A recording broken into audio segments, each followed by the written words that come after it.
Hi, I'm Zibby Owens, and you're listening to Moms Don't Have Time to Read Books. My daughter and I are here for a special announcement, which is that Moms Don't Have Time to Read Books was just nominated for a Webby Award in the Arts and Culture category for podcasts. So please vote by April 18th so that I can win the People's Choice component of this award. And now my daughter has a little something to say. Hi. I love my mom so much, and she's been working really hard for this podcast to be on Instagram. And I also want you to know that I love her. So please vote for Zibby. Oh, that's right. This is Moms Don't Have Time to Read Books, and I love my mom so much. Please vote for Zibby Owens' Webby Awards. The website is vote.webbyawards.com. Today's episode has been sponsored by Cereal Box. Cereal Box delivers addictive book content in short listen or read installments designed to fit into today's fast-paced mobile lifestyle. Switch between listening and reading with a single click, picking up right where you left off. Learn more at cerealbox.com, SERIALBOX.com.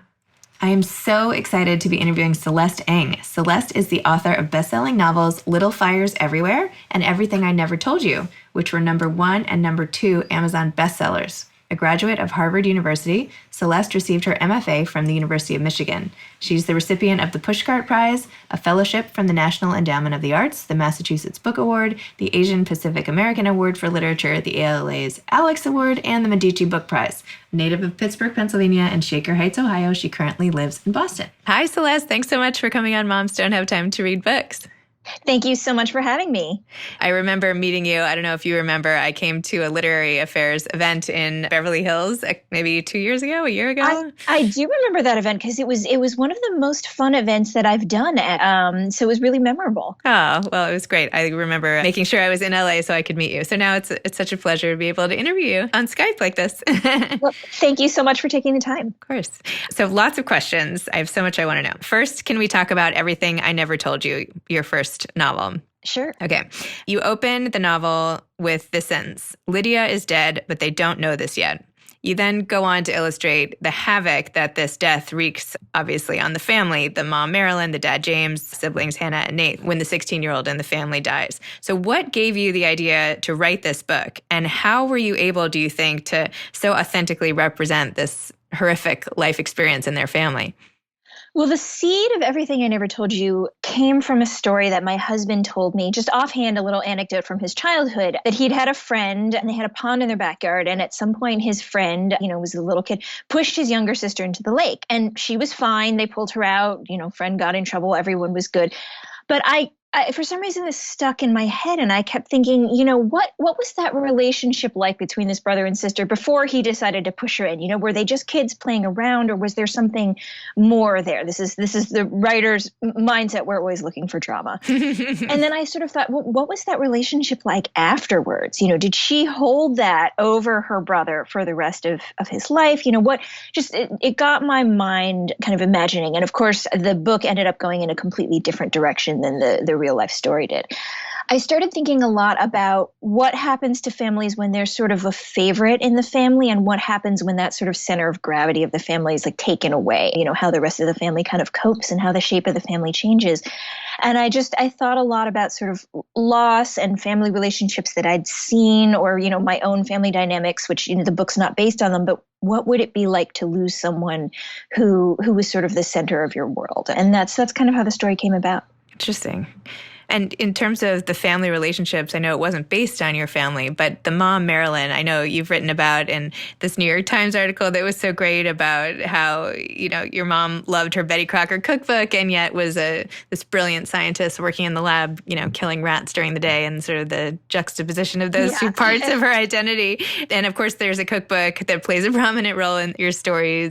Also, did you base Marilyn on your mother, or?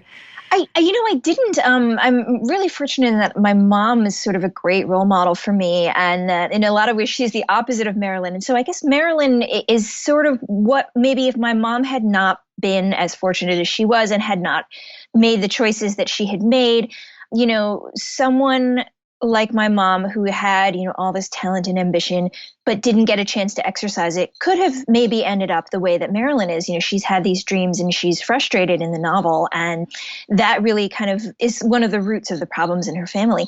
But I did give Marilyn, the mom in my cookbook, my own mother's real life Betty Crocker cookbook, because it was just too fabulous a detail to not use. It was the cookbook that we had when I was growing up. It was the cookbook that I learned to cook from. And when I was an adult, I looked back and I saw that it had all these little passages telling you sort of what kind of woman you should be, and, saying things like, bake a cake just because you feel good today. Is there anything that gives you more satisfaction than, a row of jellies and preserves that you made yourself? And it just struck me that how hard it would have been to be a woman at that time, feeling already like you didn't get to fulfill your potential, and having even your cookbook telling you what you were supposed to want and what you were supposed to not want. And so I took some of those details that I think my mom had to fight against in her life, and I gave them to Marilyn as sort of signs of what oppresses her in her time. I loved how you weaved in Marilyn sort of longingly looking at her child's textbooks about physics, and just all that sort of really deep down desire for knowledge that she couldn't sort of figure out how to get in her life. But yeah, it strikes me because I grew up, I think, in sort of one of the first generations where, our moms were working. To think about what it would have been like to be one generation older and see your kids get all these opportunities, but know that they had come a little bit too late for you, and how sort of heartrending that would be. And to, try to put myself in Marilyn's place and imagine, like you said, how would you try and feed, that desire for knowledge? Or, how would you try and make peace with the things that you didn't get to do? That's tough. Yeah. You have Marilyn, and I don't mean to spend the whole time talking about Marilyn, but I did find her to be a really fascinating character. Marilyn, who is white, marries James, who you describe in one scene as the skinny Oriental man waiting next to her at the train station. This is when they meet Marilyn's mother. And she gives Marilyn advice. She's not sort of down with this relationship, really, and says, you'll change your mind. You'll regret it later. Think about your children. Where will you live? You won't fit in anywhere. You'll be sorry for the rest of your life. Do you think Marilyn does end up feeling sorry about this decision? No, I don't think so at all. And I think I should clarify that, the skinny Oriental man waiting next to the train station is sort of what Marilyn's mother sort of sees. And I think that tells you a lot about sort of why she's so sure that this marriage is a bad idea. And she's so sure that Marilyn will be sorry for marrying someone so different from her. Marilyn's mother doesn't really know how to react to her daughter falling in love with someone who just is of a different race, has a really different family background. He might as well be an alien to her. And so Marilyn's mother is just unable to imagine how they could have enough in common. And I don't think Marilyn has quite the same troubles. I mean, she doesn't know everything about James, but at the same time, I think she knows that she loves him and he does love her. And for them, that makes it worth trying. And for her mother, she just can't imagine stepping outside of her own world in that way. But I don't think that Marilyn is sorry. I think that, like in any marriage, they have their difficulties, and they find that there are ways that you don't understand the person who you are closest to, who you maybe love the most. That was one of the things that I wanted to explore in the book, and that sort of fascinates me. How much can we ever really understand anybody, whether our backgrounds are the same or not? What are all the things that you end up sort of keeping from other people, even your partner in life? Interesting. Maybe I should, do we need to get your husband in here and see what secrets are brewing? It is interesting because I always sort of think, like, what do people who aren't writers, how do they process all the things that happen in their lives? How do they, when they watch other people or they watch, their family members or friends, how do they, and they're like, you're doing something really different from what I'm doing. How do they make sense of that? For me, it's on the page. I always wonder how people who aren't writers and I guess aren't therapists deal with that. I think a lot of people don't deal with it at all, frankly. I think that's right. And I think that it shows in a lot of their resulting behaviors. And unfortunately. Unfortunately, I think that's right. I think one way that maybe people do deal with it is that books are sort of a safe space in which to kind of encounter new ideas and encounter people doing things that are different from what you would do. And that is one of the things that I think fiction does really well, is that it kind of makes you ask yourself, okay, what if this were my life? How would I feel? It's a sort of like what if space that you can kind of help. If you want to, you can process that sort of stuff. Yeah. Maybe also visual mediums. Like I feel like people get really into their shows or things that they can relate to on TV or in the movies where they see elements Exactly, where you feel a connection to a certain character and you kind of watch them process it, and you might do what they do or you might not, but it's a way of sort of deciding what would I want to do. Yeah. No, I'm with you. I need to write everything down. I can't even think. I wish I were writing you these questions right now instead of talking. No, there's a lot in the book about sort of this fear of losing your child and how now that it's come to pass, like how can you really protect your kids? I felt like it stemmed from that sort of place of anxiety and fear. Did you feel that based on, like, did you draw on some of your own, relationship with your kids or? I did a little bit. I wrote the first drafts of the book before I became a mother, and then I finished the book after I became a mother. And I do think that it added a different dimension for me to not just imagine, but to actually sort of feel the terror of something happening to your kid. I think that for most of us, once you have a kid, you will do anything to protect that kid. You will do anything to try and make sure they're happy. You don't always know what that is, which is a hard thing to realize, but to really sort of feel that kind of visceral, it's beautiful, but it's also almost terrifying to know how far you would go to make your child happy or protect your kid. And I think that becoming a mother and then sort of becoming aware of that side of myself where I'd known, but now I felt it, I think was something that I definitely drew on in the last draft of the book to try and make the reader feel that too. My 5-year-old daughter asked me last night at dinner, she's like, if you could have 3 superpowers, but only 3, how kids talk, what would they be? And I was like, well, could I pick like protecting somebody else as one of my superpowers? Would I only get to protect 3 people?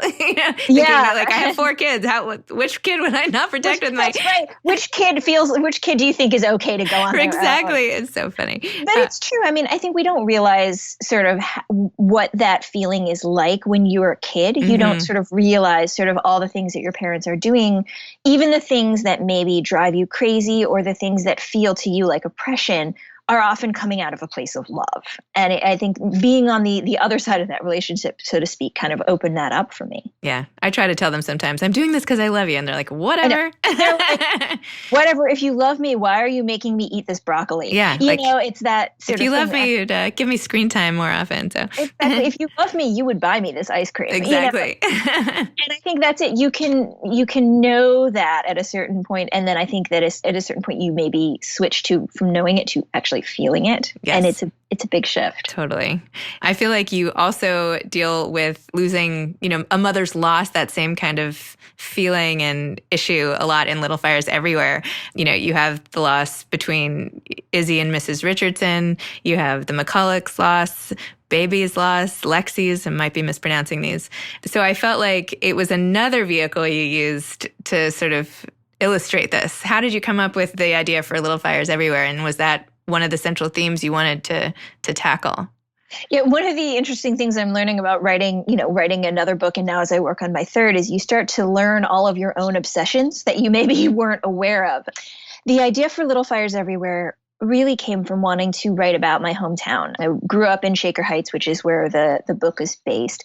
And I had the experience of growing up there thinking, this is just like everywhere else. This is totally normal. And then, when I had been away from home for about 10 years, I went away for college and then, went out on my own, kind of looking back with a little more perspective and realizing, oh, actually, there were some things about that place that were really strange and unusual.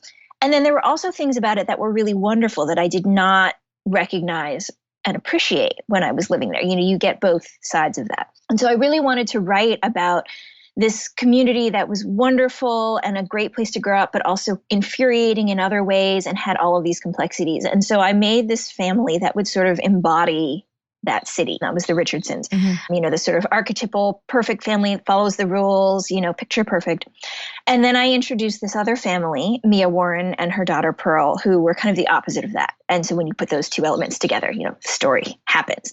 But I realized as I started to investigate these characters that I was also really interested in exploring, like you said, sort of this relationship between mothers and daughters and the ways that you feel like you ought to be the closest people and you ought to know each other the best. And in some ways you do, but sometimes you're so close to each other that you can't see each other clearly. And you're the worst person to try and understand or sympathize, with your mother or your daughter. That kind of paradox is something that just fascinates me. It may end up showing up in the next books too. We'll see. Can you tell us what your next book is about? I am sort of ping-ponging between two ideas right now, and I'm trying to see which one of them is going to kind of pull ahead and grab my attention more. But both of them, I think, are going to deal with mothers and children again, and sort of just the ways that parents try and protect their children, but that children don't always understand that parents don't always understand their children. I mean, I think this is the well that I probably am going to keep going back to for some time because it's such a human dilemma. I think you have a lot of interested drinkers from that well. I mean, I think people are thirsty for that. No, seriously. I think so too. I mean, it's such an important relationship, right? It's one of the most fundamental ones, and yet it is also sort of one of the most confusing and infuriating and complicated ones. And it's an eternal one too, right? They're always going to be parents and they're always going to be children. And we're always, probably like cave people were also confused by their children, and the cave teenagers were probably confused by their parents. Yeah. And it's still the same now. They're trying to sort it out by writing on the walls with in their caves and everything. And you just don't understand why I had to draw this horse. You just don't understand. That's really funny. I loved what you said, by the way, in this essay you wrote. This is a long time ago, called Stranger Than Fact: Why We Need Fiction in a World of Memoirs. And you wrote, "You don't question a memoir. You believe it's true when you pick it up, but you are told from the beginning that fiction is untrue. It depends on its power to convince you in spite of this knowledge, and that belief when it comes is a complete transformation." I love that idea that you're trying to convince people to believe what is actually false. So tell me more about the allure of fiction writing for you. How did you get into it, and what do you love about it? I'd always just been interested in stories. I was a really early reader. I was the kid who always sort of was off in the corner with her nose stuck in a book. And I was really lucky that my parents really encouraged that, actually. They were both big readers, and my sister's a big reader. And I was always interested in making up stories. Basically, as soon as I started reading, I wanted to make up my own stories. And I think partly it's fun. There's a joy. You're playing a little mental trick on people, right? You're kind of spinning this world, and part of the fun of it is that it doesn't exist. And then what I started to realize as I got older is that even though this is a made-up story, it's getting at something that feels really real.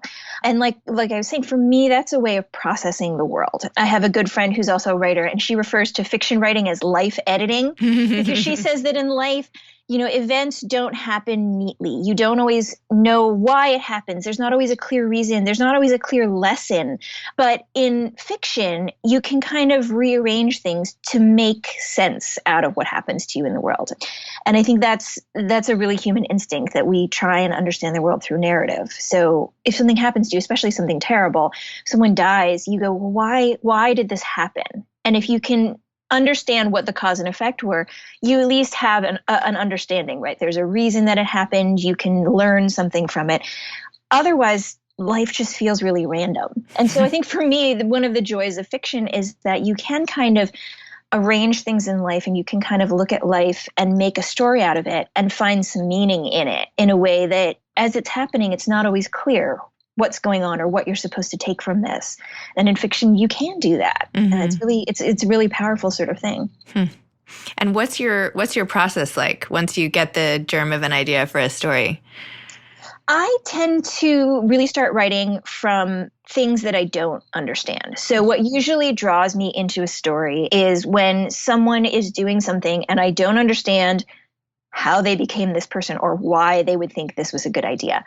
And for me, the process of writing is then trying to understand how did they become this, this kind of person, or what led them to do this? How do we get into this situation? How did this girl drown in a lake, or why would this girl burn down her family's house, right? And I tend to go at that through character. I approach getting to know my characters sort of like you might approach getting to know a new friend, where you start off saying, okay, where'd you grow up? What's your job? What do you like to do for fun? What TV shows are you watching? Oh, you like that. What do you like about Russian Doll? And then as you get to know them more, you start to understand sort of how they were formed and what they think. And you start saying like, oh, are you close with your parents? Oh, why? How come you're not close with your mom? And you get a sense of what their issues are. And once you know that, you kind of know how they would react to different situations. And for me, that's sort of when the story kind of takes on a life of its own. Once I know the characters well enough to know what they would do, it's almost a matter of sort of letting them go in the story and just seeing how it plays out. And then how do you tackle, once you develop the character, do you have an outline for the twists and turns of the plot? Like, do you have it all in front of you? Are you a visual type person? Do you like, what does it look? What does your desk look like? Like, how do you do it actually? I wish I had it all written in front of me. For me, what I actually do is I spend a lot of time writing pages that never make it into the book. So I'll write from a character's point of view, what her memories were, or what her side of the story is, or how she feels about these people, or how she experienced it, or, all kinds of stuff that just kind of lets me know sort of like what's important about this story for her. And I'll do that for a bunch of the different characters. And after I've written, it might be 100 pages that nobody ever really gets to see, I kind of know what the important parts are. And then I can kind of go back and actually just sort of say, okay, here's the important part from her point of view and the important part from his point of view, and take out just the highlights, essentially. I have, around my desk right now, as I'm looking, it's mostly sort of like motivational sort of things right now that are sort of like reminding me to like keep going. Up until recently, I had a map of Shaker Heights where Little Fires Everywhere is set, just for my reference, because I would need to refer to street names. Sometimes I have poems up. I have little notes that, my friends have sent me and things like that. But I do, after I've written the draft, that's sort of when I get a little bit more methodical about it. After I've written the draft, I will print it out. And then I'll make an outline from what I've already written. I don't outline first and then sort of follow that as a recipe, which seems like actually it would be a lot smarter. I wish my brain worked that way. No, I'm glad to come with ideas. I'm only here to help, I wish I could do that. For me, what tends to happen is if I write the outline first, the book loses all of its surprise. Mm-hmm. I need to sort of be surprised, or else I think the reader isn't. So instead, I write this incredibly long, messy draft, and then I kind of look at it and I sort of make an outline of what I wrote, and I look at what I did. And then I can see which parts are important and which parts maybe don't need to be there, and I can cut those out. But for me, I sort of go about it backwards in that way. It's a very it's like feeling my way through a dark room. It's kind of like when you take 1,000,000 pictures of an event and then you can go back and like craft the album at the end, That's exactly what it is, because you don't always know sort of which shots are going to be the ones that say something, right? Because as you're in the moment, of the event, you're taking pictures and you're trying to catch as much as you can, but you also don't know, like, if it's a wedding, you're like, okay, we think there's going to be a great event at the cake cutting, but who knows, maybe there will be a moment where you catch two little kids who are dancing and just having a great time, and you didn't know that was going to be the case. And only afterwards can you go back and kind of find, that was the moment. That was the moment that I want to remember. Excellent.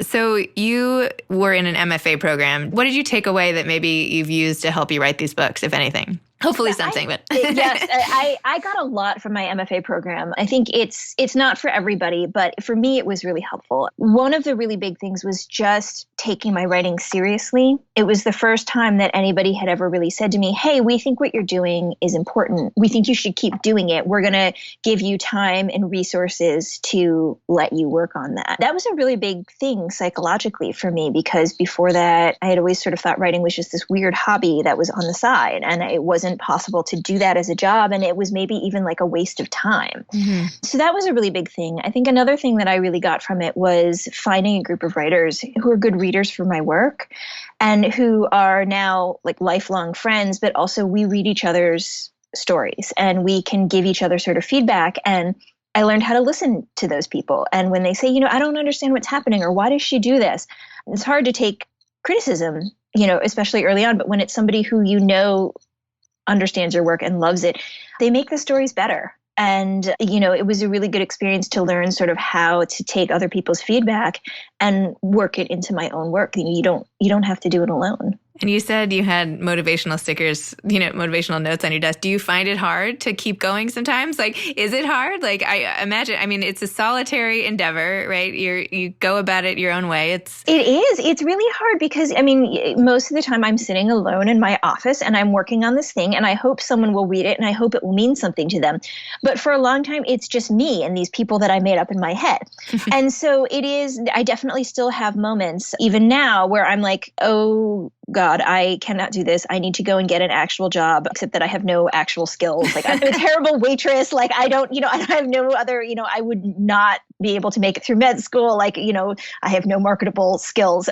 And so I have little, like, I'm looking up at what I have here, and I have like a cross stitch that somebody sent me of a Colson Whitehead quote, which is, "Be kind, make art, fight power."